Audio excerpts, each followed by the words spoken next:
Hello everyone. In this video lecture, we'll see the structure of a C program.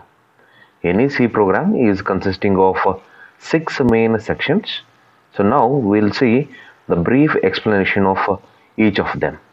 The first section, which is of comments or documentation section. Next section, that is a preprocessor directives. And the next one is a global declaration section. Then we have main function. Then we have the local declaration part in the main function, then execution part, then the statements like statements 1, statement 2 up to we can have the statement n in this main function.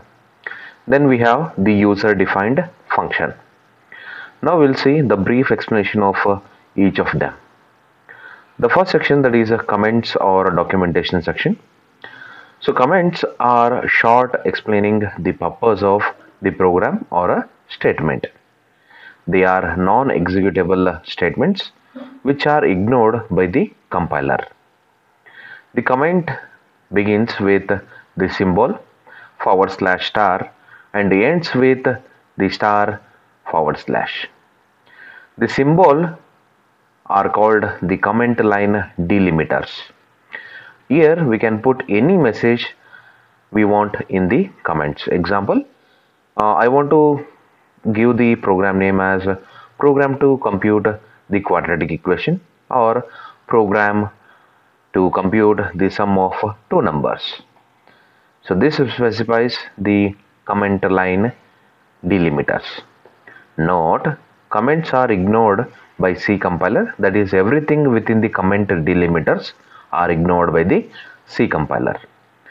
Then the next section, that is a preprocessor directives.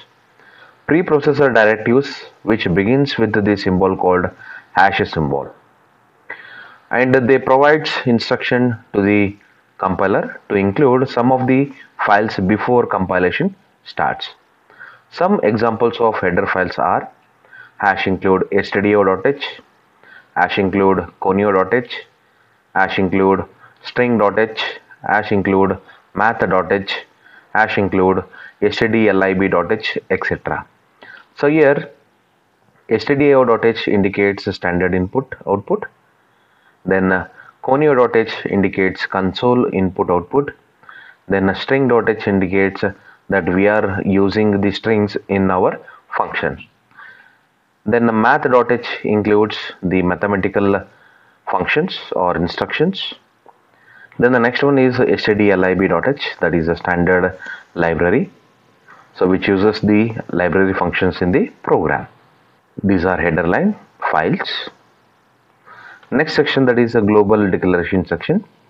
So there will be some variable which has to be used in anywhere in the program and can be used in more than one function, which will be declared as global. So in this section we'll be using the global variables. Then next one is the main function. Every program must contain the main function. Without main function, there is no C program. The execution always starts from the main function. Every C program must have only one main function. Then the body of the program. So it consisting of the series of statements that performs a specific task will be enclosed within the braces, that is flower brackets. So there will be opening flower bracket and the closing flower bracket. It is present immediately after the main function. The main function consisting of two parts. One is a local declaration part and another one is the executable part. In the local declaration part, it describes variables of the program. Example, int sum is equal to 0, int a comma b comma semicolon, then float b semicolon. So here int is the data type and sum is the variable, and I'm going to assign the value 0 to the sum. Then another set of example, that is int a comma b. So int is the data type, that is integer data type, and a comma b are the variables. Then float is the data type and the variable, that is b. Then the next part is executable part. So this part which specifies the task done using the statements.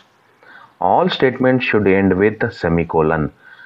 Then the next section is a user-defined function. So this function or section can be called as the subroutine section.